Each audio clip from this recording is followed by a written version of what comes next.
ini, pada hari yang penuh dengan keberkatan ini, kita akan pergi kepada satu surah yang diulang-ulang bacaannya sebelum kita memulakan kelas pada malam ini. Cuba korang teka surah apa yang kita akan tadabburkan hari ini. Surah ini merupakan surah yang paling pendek di dalam Al-Quran, antara surah yang pendek, dan dikatakan oleh ulama tafsir surah ini adalah surah jumlah perkataan yang paling sedikit di dalam Al-Quran. Dan kita akan jumpa surah ini pada surah yang ke-108, kemudian mempunyai 3 ayat, berada of course pada juzuk yang ke-30 dan terletak pada halaman 602. Surah apa? Cuba teka. Adapun kalau yang datang ni mungkin barangkali ada yang tak berkenalan. Kenapa saya masuk kat sini kan? Pun ada juga kan barangkali. So hari ini kita akan tadabbur surah yang ke-108, iaitu surah Al-Kawthar. Okey, setakat ni untuk saya punya sound okey tak ada pecah. Grafik saya, visual saya boleh nampak semua insya-Allah. Okey, adik-adik dirahmati oleh Allah Subhanahu Wa Taala, saya mengucapkan ribuan terima kasih kepada semua yang bersama pada malam ini. Terima kasih, saya ucapkan ribuan jutaan terima kasih sebab korang join untuk kita punya sesi. Okay, boleh katakan macam usrah, cuma kita tak ada interaction in between. Saya tak nampak siapa yang sedang mendengar, tapi hopefully korang boleh spend sehingga jam 10 untuk kita sama-sama tadabbur surah Al-Kawthar, iaitu surah yang ke-108. Okey, siapa yang dah hafal surah Al-Kawthar? Siapa yang dah hafal surah Al-Kawthar? Kalau tak hafal, tidak mengapa. Saya kongsikan dekat kita semua, iaitu paparan ayat daripada ayat 1 sehingga ayat yang ke-3 daripada surah ini. Jadi insya-Allah kita sama-sama boleh bacakan secara bersama, dan kalau yang tak boleh baca tidak mengapa, kita lihat sahaja kepada bacaan ini insya-Allah. A'udzu billahi minasyaitonir rajim. Bismillahirrahmanirrahim. Inna a'tainakal kautsar fasalli lirabbika wanhar inna syani'aka huwal abtar. Sesungguhnya kami telah mengurniakan kepadamu, yakni wahai Muhammad sallallahu alaihi wasallam, kebaikan yang sangat-sangat banyak di dunia dan juga di akhirat. Oleh itu kerjakanlah akan dikau sembahyang kerana Tuhanmu semata-mata, dan sembelihlah korban, yakni sebagai tanda kesyukuran. Sesungguhnya orang yang bencikan engkau, dialah yang terputus, yakni daripada mendapat sebarang perkara yang diingininya. Jadi saya nak panggil apa ya? Kalau nak panggil adik dia macam agak cringe sikit kan. So tak apa, kita sebut je pelajar-pelajar yang dikasihi oleh Allah Subhanahu Wa Taala. Sebelum surah Al-Kawthar, sebelumnya surah apa? Yes. Walaupun belum ada yang teka dekat komen, tapi saya nak cepat, iaitu surah Al-Ma'un. Surah Al-Ma'un ini mempunyai 7 ayat. Anda bersama dengan DMY Mukri sebelum ini dalam surah Al-Ma'un, dan kita akan nampak siapa-siapa yang tak dengar apa yang dibicarakan oleh Anik Mukri, mungkin dia akan susah sikit nak dapat gambaran daripada surah Al-Kawthar ini, kerana dia berkesinambungan. Ada sebab kenapa datangnya surah Al-Ma'un. Kemudian malam ini kita akan belajar tentang surah Al-Kawthar. Okay, first, apa yang dibicarakan dalam surah Al-Ma'un sangat menarik kerana ada 4 ciri munafik. Ini recap je. Ini recap ringkas daripada kelas surah Al-Ma'un, di mana ada 4 karakter ataupun ciri sifat munafik yang Allah sebutkan daripada surah Al-Ma'un. Ada 4. Okay, kalau siapa-siapa yang nak tuliskan nota, boleh tulis dekat ruangan chat So everyone yang mungkin yang lambat ke boleh dapat baca. Okay, terima kasih. Okay, surah Al-Ma'un ada 4 sifat buruk daripada orang kafir. Iaitu yang pertama adalah sifat bakhil, iaitu kedekut. Kemudian yang kedua adalah lalai tentang salat. Kemudian yang ketiga, menunjuk-nunjuk pula tentang perihal solat yang dia lakukan. Dan yang keempat adalah mereka ini tidak ada sifat untuk membantu orang lain. Jadi ada 4 sifat yang Allah sebutkan dalam surah Al-Ma'un. Kemudian Allah secara sengaja untuk menyebutkan juga tentang 4 sifat ini dalam surah Kautsar, Al-Kautsar. So apa benda 4 karakter yang daripada sifat buruk orang-orang kafir itu Allah sebutkan juga 4 sifat ini dalam surah Al-Kautsar. Allah menjawab, kalau kamu dah lihat Al-Ma'un berbicara tentang sifat-sifat yang negatif, aku berikan kepada engkau Al-Kautsar 4 sifat yang baik. So apa 4 sifat yang baik tersebut? Yang pertama adalah lawan kepada bakhil, iaitu saling berkongsi, saling memberi, saling bersedekah, saling bertukar-tukar. Mungkin dalam circle kita, mungkin sekarang ni kita duduk sendiri ataupun dengan housemate, selalu bertukar makanan dengan housemate, selalu bertukar pandangan dengan orang-orang di sekeliling kita, selalu memberikan kebaikan kepada ahli keluarga kita. Jadi saling memberi antara satu sama lain. Kemudian yang kedua, yang tadi ada perihal tentang golongan yang lalai di dalam solatnya. Kemudian datangnya Al-Kautsar, Allah berikan arahan daripada Allah secara direct tentang solat. Nah, yang solat ini bukanlah perintah daripada Nabi SAW. Solat ini bukan sebab Allah suruh. Solat ini bukan sesiapa suruh. Tetapi dia langsung datang daripada Allah Subhanahu Wa Taala. Nanti kita kupaskan. Okey. Tadi ada golongan yang menunjuk-nunjuk perihal solat yang dia lakukan dalam surah Al-Ma'un. Kali ini Allah bicara kepada kita, solat itu hanya kerana Allah Subhanahu Wa Taala. Bukan sebab ada perilaku-perilaku lain yang memberi kepentingan kepada kita. Contohnya kita solat sebabnya nak dapatkan jodoh. Kita solat sebabnya nak kaya. Kita solat sebabnya itu, sebabnya ini, sebabnya ada saja sebab-sebab yang membuatkan aku nak solat. Tetapi yang sebenarnya solat ini hanya kerana Allah semata-mata. Ini yang paling susah sebenarnya kita nak lakukan. Nak buat sesuatu kerana Allah tanpa ada unsur-unsur lain yang menekan kita untuk solat. Dia sangat-sangat susah sebenarnya. Tapi tak apa, kita belajar daripada surah Al-Kautsar insya-Allah bersama-sama. Okey, dan yang terakhir adalah tadi ada golongan dalam surah Al-Ma'un yang tak mahu untuk membantu antara satu sama lain. Tetapi kali ini Allah datangkan ada satu peristiwa yang membuatkan orang ini sentiasa untuk membantu orang lain. Apakah ia?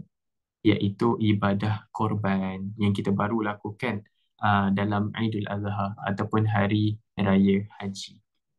Okey, setakat ini itu adalah gambaran kepada apa kaitan antara surah Al-Ma'un dan juga surah Al-Kautsar. Iaitu kita boleh nampak yang satu side negatif dan satu side lagi adalah apa yang perlu kita lakukan daripada side yang sangat-sangat positif yang perlu kita lakukan. Jadi, Al-Kautsar ini ceritanya tentang apa? Setakat ni okey ke? Saya laju sangat ke ataupun rasa macam tak boleh nak catch apa yang saya cakap? Yang saya kongsikan. Okey, Alhamdulillah semakin ramai yang bersama dengan kita pada malam ni. Okay, hopefully pace saya tak terlalu laju dan korang boleh follow satu-satu insyaAllah. Okay, yang seterusnya, okay, thank you. Kenapa Allah turunkan surah Al-Kautsar? Dekat sini kita beri perhatian sedikit kenapa Allah menurunkan surah Al-Kautsar kepada kita. Antara sebab asbabun nuzul, kalau dekat sini ada yang golongan yang belajar Quran Sunnah, pastinya akan familiar dengan istilah asbabun nuzul ataupun disebutkan dalam bahasa Melayunya sebab-sebab penurunan sesuatu surah. Okey, sebagai contoh, Al-Kausar ini turunnya disebabkan oleh ada satu golongan yang namanya musyrikin Mekah.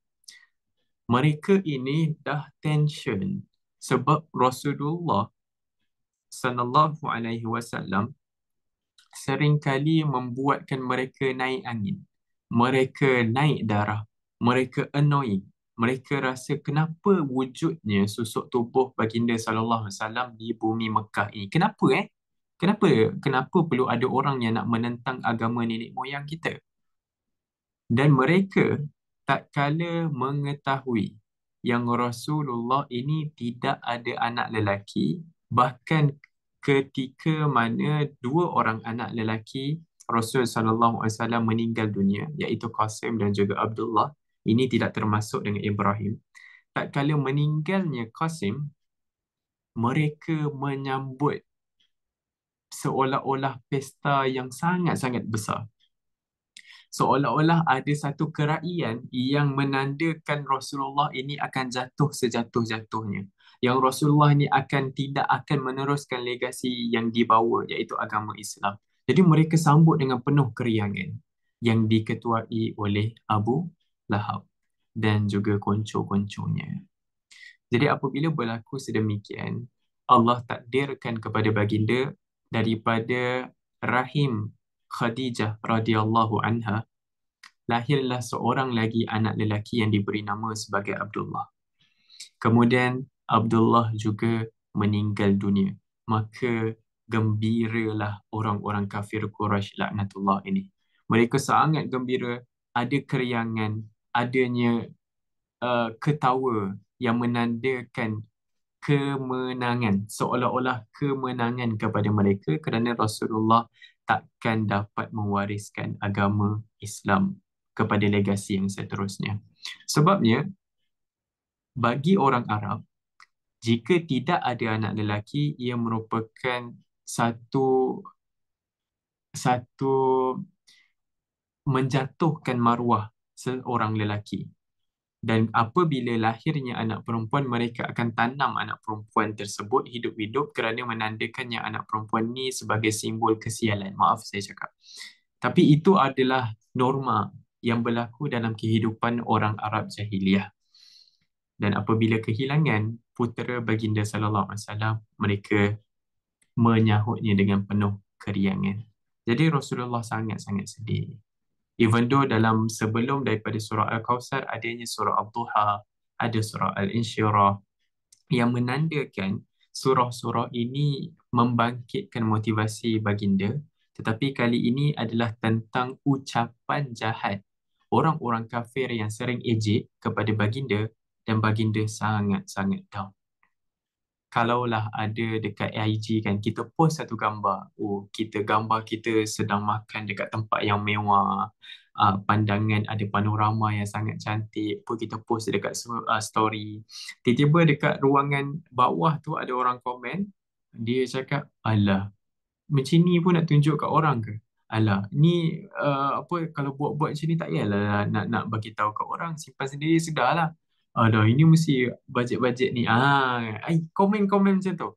Kalaulah ada komen negatif, satu komen negatif yang komen dekat IG kita ataupun TikTok kita, pastinya kita akan rasa sangat down.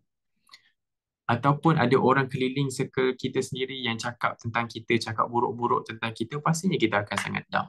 Apatah lagi kuantiti yang menyebutkan ejekan kepada Rasulullah bukan seorang, bukan dua orang. Malah ia adalah satu puak yang sangat-sangat besar. Jadi, hadirin yang dirahmati oleh Allah Subhanahu Wa Taala. Okey, cukuplah untuk asbabun nuzul ini memberikan gambaran yang sangat-sangat besar kepada kita tentang surah Al-Kawthar. Apa bicara tentang Al-Kawthar yang kita akan bawakan bermula saat ini. Ini baru kita, tadi tu intro je. Sekarang kita akan masuk secara inklusif, secara detail, satu persatu ayat-ayat daripada surah Al-Kawthar. Okey, sebagai permulaan, ayat ini bermula dengan inna a'tayna kal kautsar. Inna, okey, saya pula tak ada slide, sediakan slide, maaf. Tapi boleh buka Quran.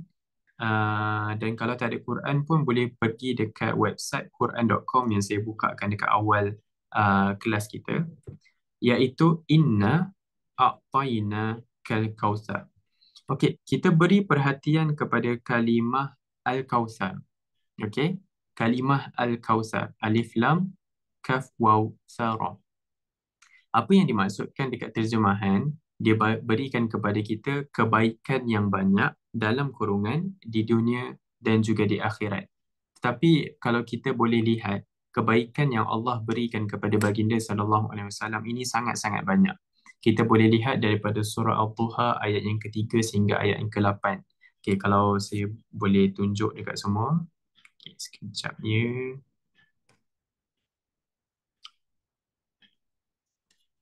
Okay, supaya korang dapat gambaran apa sahaja bentuk kebaikan yang Allah sedang berikan kepada baginda. So kita tengok surah Al-Duha. Okay, ayat yang ketiga sehingga ayat yang ke-8. Okey, ini merupakan kebaikan pertama yang Allah berikan kepada baginda, iaitu ma wadda'aka rabbuka wa ma qala. Bahawa Tuhan tidak meninggalkanmu dan ia tidak benci kepadamu sebagaimana yang dituduh oleh kaum musyrik. Ini adalah apa yang disebutkan oleh kaum musyrik kepada baginda. Jadi Al-Kautsar memberikan kepada baginda kebaikan di dunia dan juga di akhirat, dan salah satu kebaikannya adalah ayat yang ketiga surah Al-Duha. Kemudian yang keempat, kesudahan keadaanmu adalah lebih baik bagimu daripada permulaannya, kerana riwayat hidup baginda sallallahu alaihi wasallam tidaklah seperti indah yang dikabarkan. Sebab Rasulullah pada awal dakwah baginda, lihat apa yang berlaku peristiwa Uhud. Lihat juga apa yang berlaku dekat peperangan-peperangan. Kemudian dekat Taif, apa yang berlaku kepada baginda sallallahu alaihi wasallam tidaklah indah seperti yang digambarkan, tetapi di akhirnya pasti akan ada manis-manis untuk baginda sallallahu alaihi wasallam. Okey, ayat yang kelima, dan sesungguhnya Tuhanmu akan memberikan kejayaan dan kebahagiaan di dunia dan di akhirat sehingga engkau redha berpuas hati. Ini juga satu nikmat. Ayat yang keenam, iaitu baginda ini adalah seorang yatim piatu, tetapi Allah yang memberikan perlindungan. Kemudian apabila seakan-akan macam mencari-cari jalan kebenaran, lalu Allah yang memberikan petunjuk. Ini juga merupakan satu nikmat. Dan pada ayat yang ke-8, apabila engkau miskin, siapa yang memberikan kekayaan kepadamu? Jadi kadang-kadang kita limitkan nikmat yang ada dekat diri kita dalam bentuk yang material. Tak salah untuk kita rasakan ada bentuk material sesuatu benda. Macam contoh, kalaulah orang tu dikurniakan iPhone 14, 15, 16, 17, 18, okey, inilah nikmat yang aku inginkan. Kalaulah dia ada follower dekat TikTok, dekat IG sehingga ada K, ada huruf K dekat hujungnya tu, barulah dia rasa inilah nikmat yang Allah berikan pada aku. Rupa-rupanya apa segala bentuk nikmat yang Allah berikan kepada kita bukan dalam bentuk materialistik sahaja, tetapi lebih besar daripada itu adalah ketenangan dalam bentuk hidayah, dalam bentuk kita boleh solat dengan damai, kita boleh solat dengan tenang. Sebab sahabat-sahabat kita di Gaza tidak dapat solat dengan tenang, tidur mereka tidak tenang, bahkan tidur juga satu kenikmatan. Jadi segala bentuk nikmat jangan kita kecilkan, dan jangan kita rasa Allah tak sayang aku. Jangan kita rasakan mak ayah tak sayang aku. Jangan kita rasakan orang sekeliling tak pernah nampak effort yang aku lakukan. Jangan pernah rasa macam tu. Sebabnya Allah sangat luas pemberian nikmatnya, sehingga kan kita bangun daripada tidur juga merupakan satu nikmat, adalah satu peluang yang Allah ingin katakan kepada kita, okey, ini adalah nikmat-nikmat yang aku telah berikan kepada engkau. Engkau bangun pagi, engkau gunakan segala nikmat tersebut. Aku sayang pada engkau. Mana ada orang yang selalu kita hempaskan kata-kata benci kepadanya, ataupun katalah ada orang yang buat buruk dekat kita. Ada tak lepas daripada orang tu buat buruk dekat kita, kita bagi dia hadiah? Oh, orang tu kutuk kita, kita bagi dia duit. Orang tu ejek kita, kita bagi dia iPad, kita bagi dia iPhone. Mana ada orang yang bila buat jahat, dia nak bagi nak orang bagi tai, kita nak bagi balik bunga. Tak ada. Hanya yang ada adalah Allah Subhanahu Wa Taala. Itulah, walaupun sebanyak mana dosa yang kita lakukan pada hari ini, pastinya esok Allah masih mengurniakan kepada kita nikmat. Cuma ada cumanya, dia bersyarat nak dapatkan nikmat-nikmat ini. Sebab itu Allah sebutkan a'tainaka, bermaksud kalimah inna a'tainaka. A'tainaka ini adalah satu bentuk memberi. Kan dalam bahasa Arab dia ada juga kalimah ata, iaitu kalimah yang memberikan kepada kita, maksud memberi. A'ta juga adalah satu pemberian. Tetapi pemberian ini ada dua maksud. Satu, pemberian yang tidak dijangka-jangka, dan yang kedua, pemberian ini adalah pemberian yang sangat besar. Jadi Rasulullah dalam keadaan yang tak disangka-sangka, orang buat birthday party surprise untuk kita, dalam keadaan yang tak disangka-sangka, tiba-tiba parcel sampai kat rumah kita atas nama kita, angkat pula, wah berat, buka pula kotak besar, wah isi dalamnya memang benda yang kita nak. Jadi yang tak disangka-sangka, yang kita impikan lama, tiba-tiba dapat. Jadi ini adalah satu bentuk pemberian, seolah-olahnya hadiah yang kita terima tadi daripada Lalamove ke, kan, daripada Shopee ke. Hadiah tersebut adalah satu pemberian yang tak disangka-sangka, dan ia adalah satu pemberian yang memberikan erti yang besar kepada kita. Bukan semata-mata besar dalam bentuk kuantiti, tidak. Tapi ia besar yang menandakan kita mampu untuk meneruskan kehidupan kita selepas itu. Dan sebab itu, pemberian yang tidak lain dan tidak bukan, yang paling besar adalah ketika mana Allah menyambut tangan kita di pintu syurga. Itu adalah satu nikmat yang sangat-sangat besar. Dan di dunia, macam mana kita nak rasakan nikmat tersebut? Kita lihat pada ayat yang kedua. Setelah aku berikan nikmat kepada engkau, wahai Rasulullah sallallahu alaihi wasallam. Dan Allah juga gunakan kalimah a'tainaka, bermaksud spesifik kepada kamu, spesifik kepada kita semua. Pengkhususan setiap satu daripada kita adalah nikmat yang tidak lambat dan juga tidak dipercepatkan. Dan jangan pernah kita rasa sombong. Jangan pernah kita rasa macam, kenapa orang tu dapat, aku tak dapat. Jangan pernah rasa macam tu. Sebab itu adalah sifat orang-orang kafir dalam surah Al-Ma'un. Dan dalam surah Al-Kawthar, Allah ajarkan a'tainaka dalam bentuk fi'il madi, dalam bentuk past tense. So, benda yang dah lepas, pastinya benda tu dah terjadi, betul? Ada tak momen-momen yang semalam yang membuatkan korang rasa sangat down? Ada tak momen-momen semalam ataupun hari ini yang membuatkan korang rasa macam, happy-nya, kan? So, perkara ataupun peristiwa tersebut telah terjadi. Dan seolah-olahnya begitulah. Perkara yang bermaksud telah, pastinya setiap daripada kita akan dapat nikmat-nikmat yang Allah berikan kepada kita. Cuma cepat ataupun lambat sahaja. Okey, sebab itu cara untuk menjemput nikmat Allah Subhanahu Wa Taala ini, kita akan pergi kepada ayat yang kedua, iaitu fasalli li rabbika wanhar. Sebab itu kalau kita dapat sebelum tu masuk ayat kedua, kalau kita dapat kawan yang ada akhlaknya sangat-sangat baik, perwatakannya sangat baik, suka bantu kita, itu juga satu nikmat. Dan kepada baginda sallallahu alaihi wasallam terlalu banyak nikmat yang diberikan kepada Rasulullah dan juga umatnya. Sebagai contoh, kalau kita lakukan kita membaca Al-Quran, contoh macam kita baca ayat inna a'tainakal kautsar, Allah tidak mengatakan inna sehingga Al-Kawthar itu sebagai satu pahala, tidak.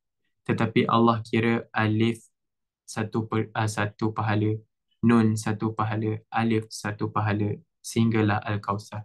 Kalau dibilang setiap huruf yang ada dalam surah Al-Kawthar, maka sebanyak itulah pahala yang Allah kurniakan kepada kita. Umat-umat terdahulu tak dapat baca suhuf, baca kitab-kitab, mereka tak dapat pahala. Tapi umat baginda sallallahu alaihi wasallam diganda-gandakan. Sebab itu kalau kita selawat pada hari Jumaat kan, hari ini, selawatnya satu kebaikan, tetapi Allah ganjarkan dengan 10 kali ganjaran. Sebagai contoh, Lailatul Qadar, betul tak? ada satu bulan yang sama seperti mana 1,000 bulan jika kita beribadah. Jadi Allah Subhanahu Wa Taala sangat-sangat penyayang kepada kita. Cuma tugas kita macam mana nak menampakkan nikmat tersebut sangat besar, ada dua benda yang kita kena lakukan, iaitu pada ayat yang kedua.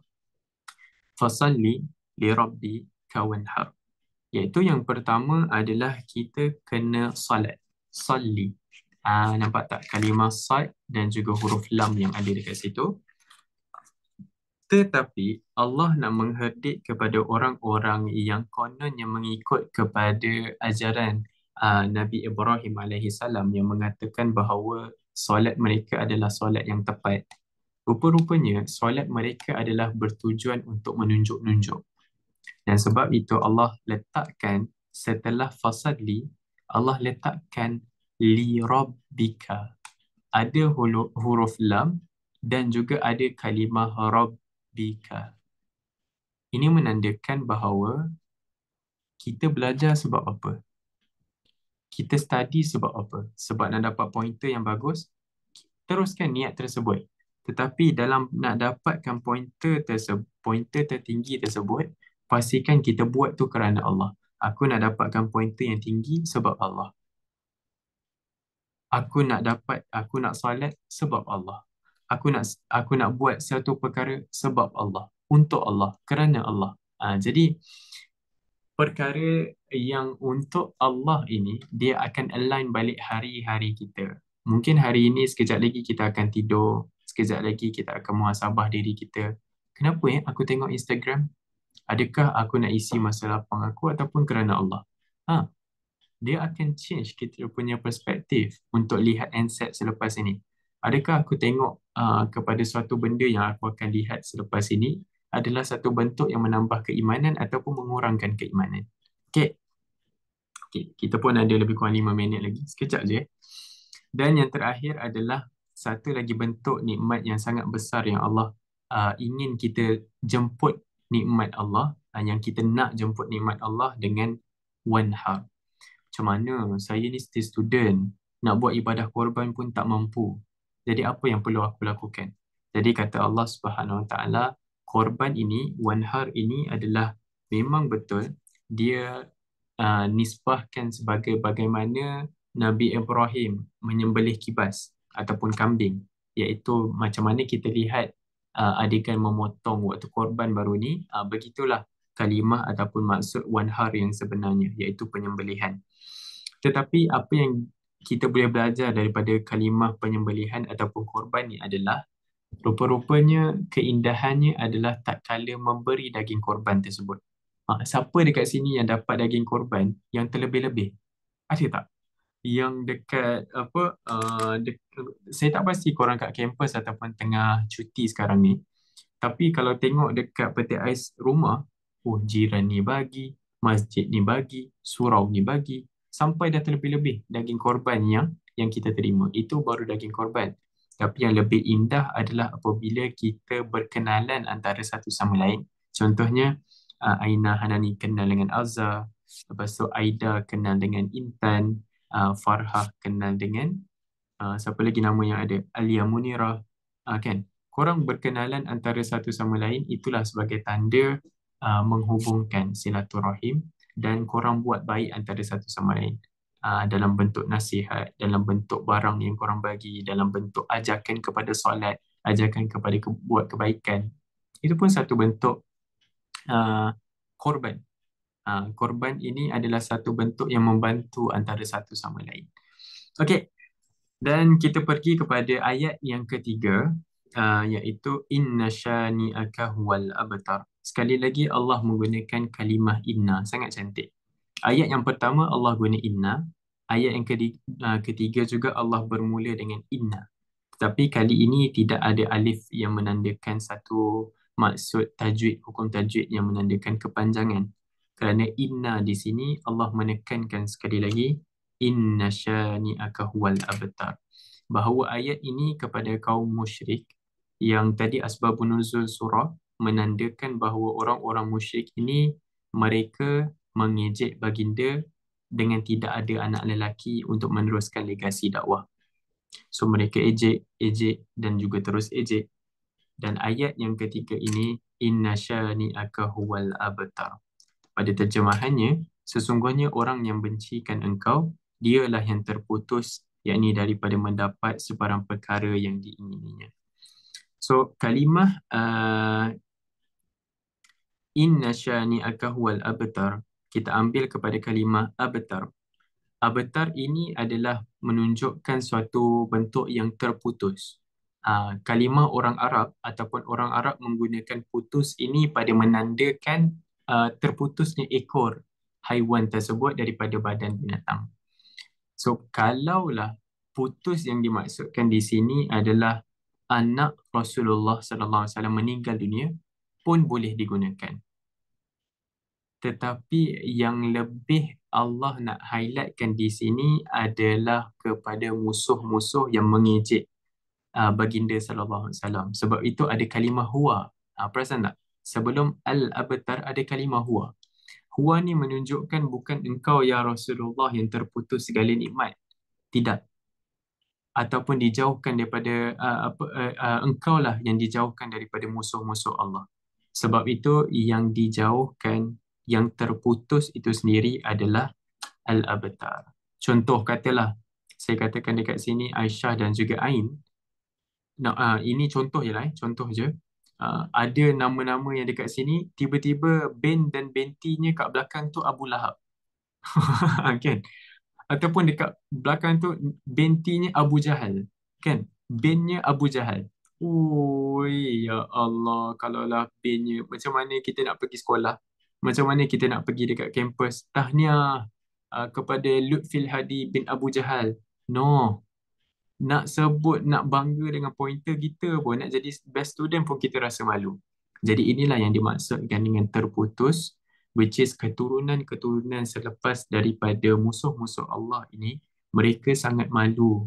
Dan mereka lah yang sebenarnya terputus rasa kebanggaan. Sebabnya, ialah Al-Quran apabila sebut satu-satu watak yang kekal sampai sekarang, dan watak sebut adalah watak yang jahat, ia akan berkekalan.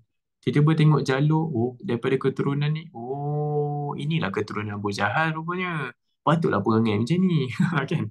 Jadi, kata Allah Subhanahu Wa Taala, inna syani'aka huwal abtar. Allah tak mention siapakah musuh di dalam surah ini. Perasan tak? Ada tak kita lihat daripada ayat pertama, ayat yang kedua dan juga ayat yang ketiga tentang siapa musuh Allah ni? Kita tahu daripada asbabun nuzul itu musyrikin Makkah.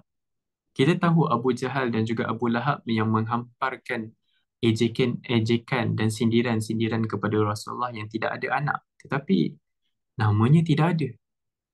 Keturunannya tidak dimention daripada 3 ayat ini. Jadi musuh yang dinyatakan oleh Allah Subhanahu Wa Taala ini, kita akan sambung pada episod akan datang. Okay, insya-Allah akan kita belajar tentang musuh-musuh Allah ini dalam surah yang selepasnya, iaitu surah Al-Kafirun. Dekat situlah musuh-musuh, ciri-ciri dan segala jenis bentuk musuh yang kita boleh belajar yang Allah sebutkan daripada kalimah syani'aka, iaitu musuh-musuh kamu ya Rasulullah. Jadi hadirin hadirat dirahmati Allah Subhanahu Taala, terima kasih kerana bersama dengan saya untuk 3 ayat ini yang kita kupaskan lebih kurang 45 minit lebih kurang plus minus. Dan kalau ada soalan, saya buka ruang ini untuk ajukan soalan kepada saya, insya-Allah. Kalau ada yang tak faham pun kita boleh sambung selepas ini, okey?